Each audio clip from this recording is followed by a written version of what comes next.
Sabi niyo gusto niya ng pagbabago, di ba? Galit kayo sa mga nakaupo pero paulit-ulit ninyong binaboto. Poverty o kahirapan ng mga Pilipino, sir. Sir, corruption. Sir, corruption. Paulit-ulit na lang, lagi na lang ganito. Gusto na namin ng pagbabago. Bakit nga ba may korupsyon? Bobo kasi bumoto. Ay, kung kontam din ho. Heidi ho. Jet.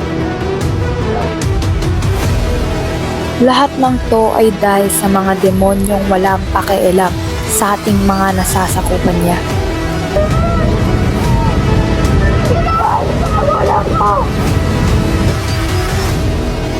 Mamulat na kayo, mamulat na tayo.